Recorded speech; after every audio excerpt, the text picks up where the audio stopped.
Welcome back to the Way to Native Chronicles. I'm glad you're here, especially because today's video is a little different. I'm joined by someone special, very special, my wife Nikeeya, who, as many of you know, is a proud First Nations woman with treaty status. We've been married nearly 50 years now, and together we've raised a family, lived on the land, built a life rooted in both Indigenous and settler traditions.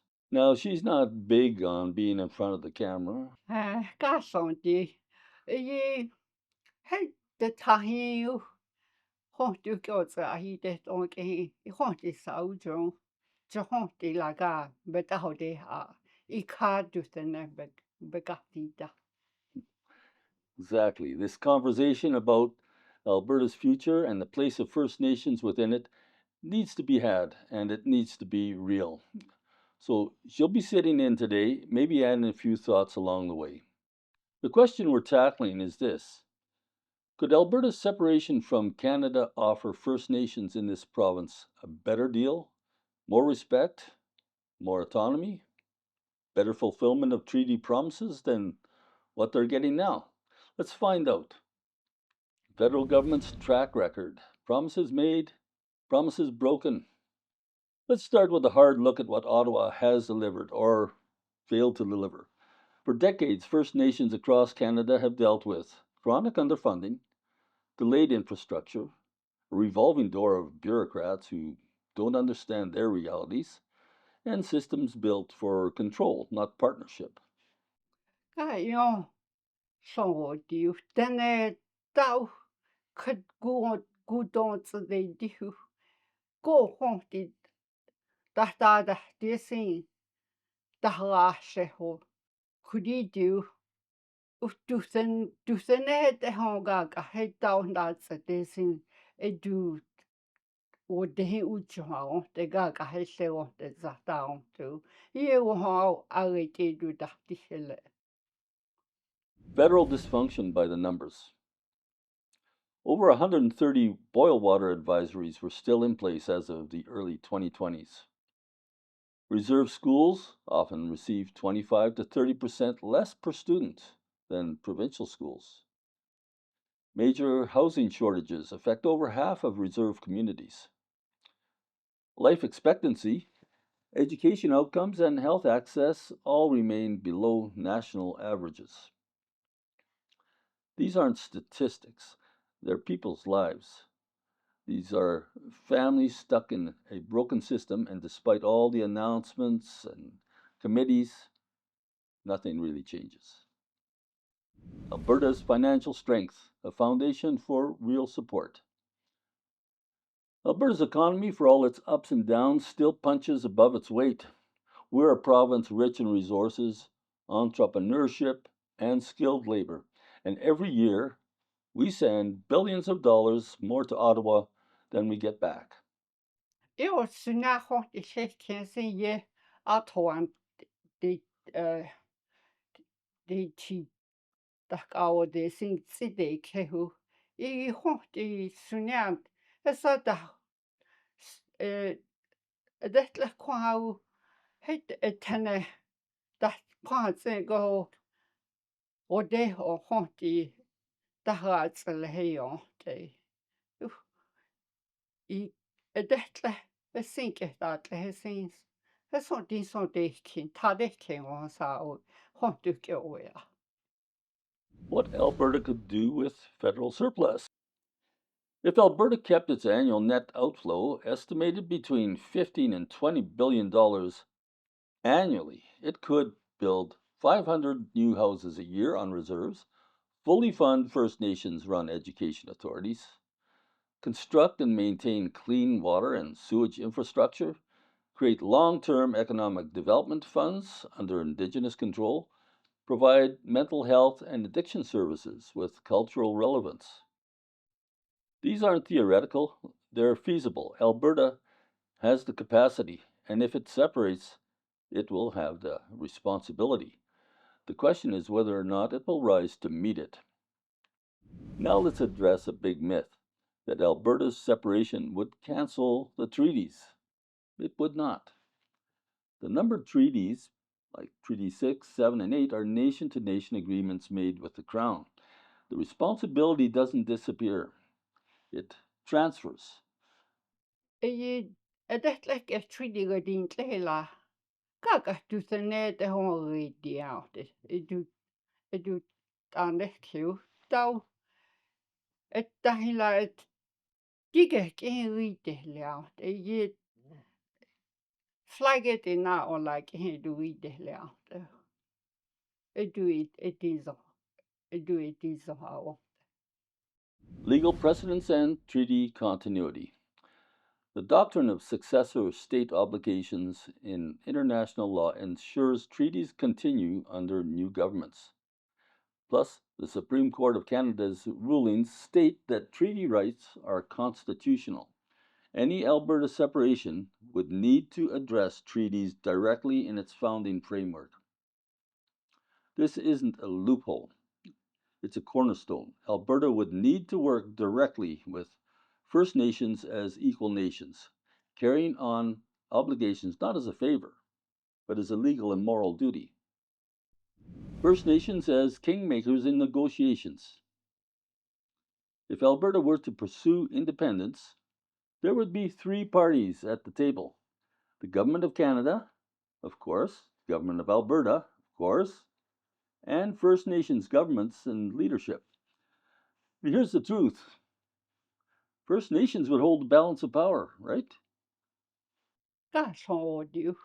Dachia, dachekori, dachia, kao de du. Dachia, dakuo di lasi. Ita, du har du tat så du alem i be. Og det hen da generation da tidwa be tidwa sin la wo je sin etene da ha da how de ke I ke o atu senede da o de sin. Indigenous leverage in secession talks. First Nations would be essential to securing international recognition of Alberta as a new nation. Neither Canada nor Alberta could claim legitimacy without First Nations buy in. This gives First Nations the power to negotiate guaranteed funding models, constitutional protections, and permanent land and resource agreements. Imagine both Ottawa and Alberta competing to offer First Nations the better deal. That's not fantasy, that's real politic. And for once, Indigenous communities would be the ones holding the pen. Indigenous livelihoods from trapping to oil and gas. There's another part of this story that often gets ignored: livelihoods. The right to make a living from the land and from what the land provides. For generations, that meant trapping. But in recent decades, progressive politicians and urban activists have all but destroyed that way of life. They banned lakehold traps. They shut down markets. They painted trappers, often Indigenous trappers, as villains, all in the name of ethical progress. Like then again that again we delu da I dehu. Ye det la kwa o din chiwat. Then any do I can dau de kui di ye dau I di dachin lat I de tok in da I de I so ha da I di o le de I do da hu di te u. Di ju gu kin dau de hu kyo ton han da I de ki ha den I de le a thite. Yeah. And she would know, because like your dad, he raised the whole family on trapping Yeah, income, right? we were brought up on the trap line and Yeah, and they weren't rich, but you made a living, eh? yeah, we did. My dad did really good. Yeah. He always provided for us with furs every trapping season. So Mm-hmm. Yeah. So yeah, but after the all the fur protests and the rights marches took place, they just destroyed the market, and then furs became worthless almost. yeah, So it's totally wiped out that whole yeah, I was avenue of living. pretty small. I remember my dad came home on two team of dog sled with it. sled was just covered with pelts, both of them. And this was decades ago. I was pretty young. I would say it would be like 60 years ago. And at that time, he will bring in like 20 grand, and that's a lot of And money. those dollars in those days, yeah, Yeah, it was a yeah, lot for us, it was a and good it was, living. yeah. And that was part of then. It was also part of your heritage or your traditions. Eh? Once people stop trapping, they lose a lot. Yeah, that was I mean, they still hunt, but pretty much yeah. what we were very isolated community, so that's the only way for living, Mhm. besides forest fighting during the summer, but Yeah, that was pretty much. yeah. So now that same crowd, now they've turned their sights on oil and gas, folks, and the very industry that replaced trapping as a reliable livelihood for many Indigenous men and women in Alberta. It's now under attack. So, just one after the other. The new Prime Minister has stated very clearly, this new Prime Minister Carney, that his goal is to end oil and gas in Canada. Of course, means Alberta, particularly, right? Period. That's all he wants. He's a globalist, and he's stated this very clearly in the book he's written. So when somebody tells you who they are, believe them. That's not just political rhetoric. It's a threat to the economic survival of entire Indigenous communities. You know, no jobs, but oh well, just wind up on welfare, I guess, and there's no problem with that, right? Nothing, no difficulties that ever get associated with that. Two ways of life under attack. In the past 30 years, fur prices collapsed due to international bans and anti trapping campaigns. Once a stable trade, trapping is now unsustainable for young Indigenous people trying to support a family. Oil and gas filled that economic gap, especially in the north. Over 11,000 Indigenous people are directly employed by the energy sector, with many more through contracting and support services. Gahi woke what's the hot to holy uchant the guitar de au u tau datsu te hega ku ila ke oe au uhi te ho aju woka san de tiga ju in jun dad la sen hot di echuni de tan ya da ha de de chi kakao de ya son tao de sen ju da di. Now, if Alberta separates and takes full control of its resources, it can protect these jobs. It can keep investment flowing. It can ensure Indigenous workers and businesses don't become collateral damage in someone else's ideology, like it's already happened with trapping. Whether it's fur from the forest or fuel from the ground, these are not just resources, they're livelihoods. Toward a new relationship built on consent, not control. There's no going back to the old model. The Indian Act has failed. Federal oversight has failed. But Alberta has the opportunity to build something new, something based on mutual respect and shared responsibility. Kulo tene eka yahu ichuin tene tahak au desin I gaga I la ya o tonu ke o tahu I te ho te le e da o desin e juju I sin a o tu ko tahai tahai te I te ke o tsa ahai la di Alberta le de dehli I la tahala o desin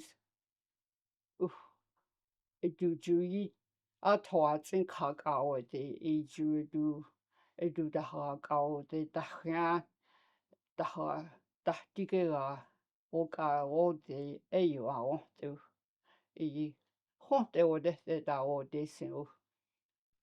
What a better deal might include self government agreements embedded in Alberta's Constitution, shared jurisdiction over land, education, and justice, revenue sharing on natural resources, constitutional recognition of Indigenous governments, long-term funding for economic independence and cultural preservation. This isn't about handouts. It's about restoring dignity, control, and the ability to thrive. Path to something better. Alberta's independence is no small thing, but if it happens, it will reshape the future of this land. And First Nations should be central in that progress, not as a token, but as a power. This could be the movement where treaties finally live, not just on paper, but in policy, in budgets, in schools, and in homes. 이때도 나츠데 이주 수아우 이주가 이켄다 이때 우죠. 이때 겨우에 하데 다힌주 다히켜 아우 what's 이주 이때 우죠. 세 tau 겨우 아신 다힌주 다히하오 대다오 대세두 예다 신 니 다 온회 두디 쿠디. Thanks for watching The Way to Native Chronicles. If this gave you something to think about, give it a like, subscribe to the channel, and share it with others. And if you've got thoughts or questions, drop them in the comments. Let's talk. And I'd like to especially thank my wife, Nikeeya, for sitting in on this video. It's not her usual thing, but maybe you'll get more comfortable with it as time goes by, right? So I really want to thank you, dear, for seeing it. I'm gonna try to work in some translations of your DNA into the subtitles of this video. That'll be fun. But until next time, God bless. Stay informed, and don't be afraid to speak your mind.